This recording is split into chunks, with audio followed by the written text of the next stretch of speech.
Hello सबैलाई स्वागत छ है फेरि मेरो भिडियोमा हाम्रो युट्युब च्यानलमा।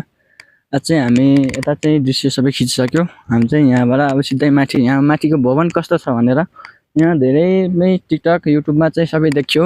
यहाँ नाचगान भएको, हरेक मगरहरूको नाचगान भएको। यहाँ बद्री पङ्गिनी दाइले पनि यसरी सुटिङ गर्नु भएको छ। एकचोटि धेरै पनि भएको नि भयो, त्यस 15-16 दिन भयो। यो झ्याप्पै भन्ने गीत चाहिँ यहाँबाट र उता यो मगर गाउँबाट चाहिँ यो निकालेको थियो। यहाँबाट अब यहाँ सिधा माथि चाहिँ यहाँ भर्याङ छ, यहाँबाट माथि गइन्छ। यहाँ चाहिँ कस्तो छ यो पनि हजुरलाई देखाउने छ दृश्य। यहाँ आउनु होला है त। मैले चाहिँ यो माइकबाट सबै चाहिँ भोइस चाहिँ त्यहाँ मोबाइलमा चाहिँ जोडेर गर्छु। बद्री पङ्गिनी दाइले यही ठाउँमा एउटा झ्याप्पै भन्ने चाहिँ गीत निकालेर जानु भएको थियो। यहाँबाट आउनु है त माथि कस्तो हो। यहाँबाट माथि अझै अहिलेसम्म गइए छैन। म योभन्दा फर्स्ट योभन्दा दसैँ तिहारतिर आएको थिएँ। यहाँबाट माथि गएको थिएन, यता घुम्ने सबै गएको थियौँ। यहाँ माथि आउनुहोस् है त कस्तो छ। अमृतसरमा पनि यस्तो रमाइलो जसले यहाँ घाँस सबै कुचोहरू सबै भइसकेको रहेछ। लाउनु है साथीहरू। यहाँ मन्दिरहरू, यहाँ पार्टी यस्तो यता सबै पिकनिक सिकनिक खाने नाचगानहरू सबै गर्न मिल्छ भन्ने चाहिँ मैले सुनेको थिएँ। यहाँ टिकटक सबैमा मैले देखेको थिएँ। यो चाहिँ यहाँ आउनुहोस् ल। हामी चाहिँ माथि आयो। यहाँ मन्दिर, यहाँ हरेक दिन नाचगान भइरहन्छ। यहाँबाट त्यहाँ पारी जस्तो हेर्नुहोस् त, पारी चाहिँ नाचगान भइरहन्छ। अहिले पनि नाचगान भइरहेको छ। यो झ्याप्पै भन्ने गीत चाहिँ एकदम भाइरल, बद्री पङ्गिनी दाइको भाइरल भइरहेको छ अहिले चाहिँ यो गीत।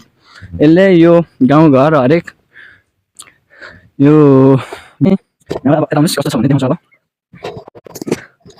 यहाँ यो मन्दिर हो। यो मन्दिर चाहिँ नाम थाहा भएन, यहाँ त हेर्नुपर्छ नाम चाहिँ के थियो। यहाँबाट आउनुहोस्। यता चाहिँ यस्तो सुन्दर छ ठाउँ।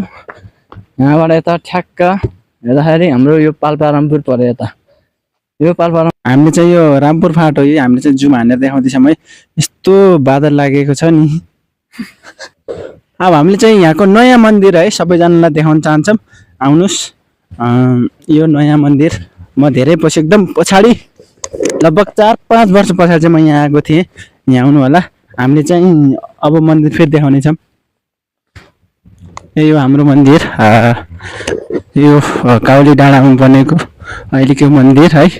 एकदम राम्रो बनेको रहेछ। पहिला भन्दा नि एकदम राम्रो बनेको छ। अहिले हामीले चाहिँ यता अगाडिबाट पनि देखाउने चाहिँ कोसिस गर्छौँ है। जहाँ छन् राम्रै होला, राम्रै रहेछ। ठिकै छ यो मन्दिर चाहिँ। यसो हामीले जुम हानेर चाहिँ देखाउँछौँ।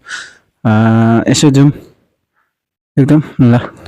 एकदम यहाँ बस्ने ठाउँ होइन, यही हो सबै डेकोरेसन एकदम राम्रो रहेछ। अहिले चाहिँ यहाँ खाना बस्न रमाइलो, पार्टीको लागि चाहिँ एकदम राम्रो ठाउँ रहेछ भन्ने चाहिँ यहाँ देखियो। सबैजनाले हेर्नु होला। एकदम अमृतसर पनि कस्तो राम्रो निक्लेको छ यहाँ चाहिँ है। यतातिर चाहिँ सबै राम्रो। अब हाम्रो चाहिँ तल अमृतसर चाहिँ देखाउने चाहिँ यसो कोसिस गर्छौँ है। खासै त्यत्रो त उस्तो हुँदैन, त्यही पनि एकदम अमृतसर घारी चाहिँ अलिकति तल गरेर चाहिँ देखाउने चाहिँ अलिकति कोसिस गर्छ। हामीले चाहिँ देख्न चाहिँ पाइए होइन कस्तो आहा। अब त्यही चाहिँ अब भिडियोले चाहिँ देखाउने चाहिँ छ है। यति नै हो अहिलेको लागि चाहिँ अमृतसर।